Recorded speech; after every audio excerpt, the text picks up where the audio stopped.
Hello, and welcome to Mortgage Tales with Uncle Aaron. Ready, set.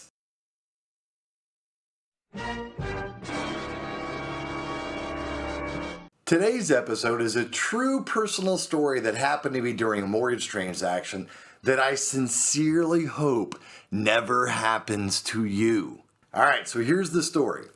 So I had an appraiser. This is back when you used to be able to talk to appraisers, and he was kind of a friend, a little bit of a practical joker.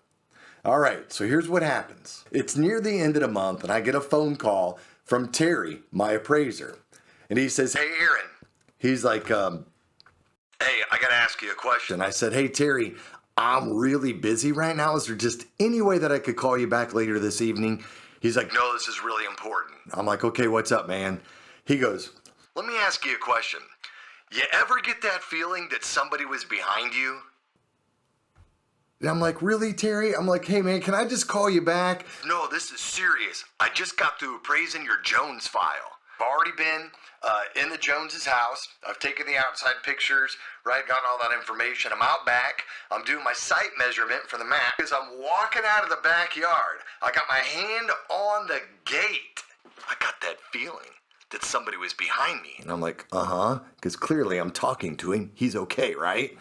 I go, "Yeah." He goes, "It was a dog." And I go, "Oh, good." He goes, "No, not good." He said, "It bit me." I'm like, "Oh man, that stinks." He goes, "No, listen. It was a chow, and he bit my groin, and he didn't let go."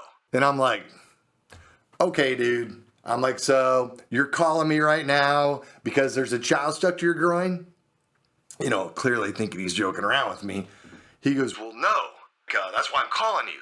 I'm like, "What?" He goes, "I shot it." And I'm like, "Okay, dude." I'm like, "Hey, let me just call you back later tonight. This is a funny joke and all, but seriously, I got a lot going on right now." He goes, "Dude, I'm not kidding." I'm like, "Okay, so let me get this straight. You're calling me right now to tell me that you shot my client's dog." He's like, "Well, no. Turns out I shot your client's neighbor's dog." And I'm like, "Wait, what?" I said, "Dude, are you kidding right now?" He goes, "No, I'm not kidding." I'm like, "Is it?" He's like, "What, dead?" And I go, "Yeah." He goes, "Well, yeah, I shot it in the head." And I'm just like, "Wait, what?"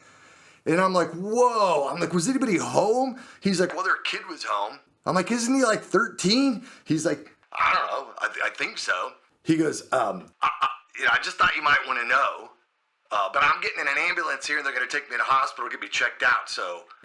"Okay, man. All right. Thanks." I hang up. Now, here's the worst part, right? As if that wasn't bad enough, right? Because, the whole situation. The client that he was doing the appraisal for, he was that special client. You know I'm talking about, the special clients you get. You know, the ones where you take the application on Tuesday and at Wednesday at 3:30 in the afternoon, he's already on the phone. "Hey, when can we close?" And you're like, "Dude, can I get the documents that requested? How about those? Can I get those documents?" Right? So anyway, that's this guy. I know he's going to call me because he calls me every day at 4:30. Now, this happened around 11 a.m. Now, I'm freaking out all day long, waiting for this phone call. About 3 o'clock, my assistant comes in. She says, "Hey, Aaron." I go, "Yeah." She goes, "Mr. Jones is on the phone." and I'm like, "Ugh." I'm like, "All right, patch him through." And I take that last deep breath before I know that I'm about to get, an earful. "Hey, Mr. Jones, I was just about to call you, and I swear to you guys, this is what I heard on the other end of the phone." "Dude, did you hear what happened?"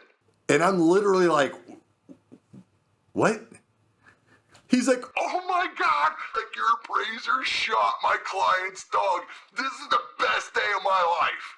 I literally did not know what to say. And I'm just like, "What?" He's like, "Dude, we hated that dog. So your appraiser did everybody a favor." He goes, "That dog has bit my son. He's bit the mailman. He's bit the FedEx guy. The pound has been out." And they've said, "Listen, you got to tie this dog up or we're going to euthanize the dog if it bites one more person." The dog is Houdini. It gets out of the chain. I have a 6-foot privacy fence. It climbs the fence. and it just terrorized the neighborhood. So your appraiser did everybody a favor, so tell him thanks. I'm like, okay. Hey, when can we close? Right? Now, I got to tell you, by the time we hit the closing table, this dude, I could have charged this guy 21%. He would not have cared on a mortgage, right? Why? Because he was so focused on the fact that my appraiser shot his neighbor's dog. It was so embarrassing. I'm literally at the closing and he's telling the closing agents, right? And I'm just like, oh, dude, please stop, right? All right, so anyway, that's the end of my story. I'm gonna add one more piece, okay? Because that's a true story. But I was telling that story one time to a group of MLOs. Somebody raised their hand, an MLO, and they said, hey, I have a question. And I go, sure, go ahead. He goes, why was your appraiser carrying a gun? And I don't know why I did this, but this is what I did. Because in my mind, I thought to myself, well, hold on a second, buddy. If I was an appraiser and you sent me to all the different places I'd sent my appraiser, abandoned homes, foreclosures, things like that, there's no way I would not go in there with a weapon. As a matter of fact, I wouldn't even knock. I'd be like, hold on a second. Boom! Get on the ground! How many bedrooms does this house have? Hold on, I gotta do square footage. 2, 4, 6, 8. Any chows in the backyard? Right? By the way, relax, you guys, it's a stapler. But you know what I mean? That's how I'd be appraising houses. All right. Woo-wee! I hope you enjoyed this story and that you will consider subscribing to our channel and telling your cohorts, your other MLOs and friends out there and anybody in the mortgage business about it. And also, don't forget to like and share this video.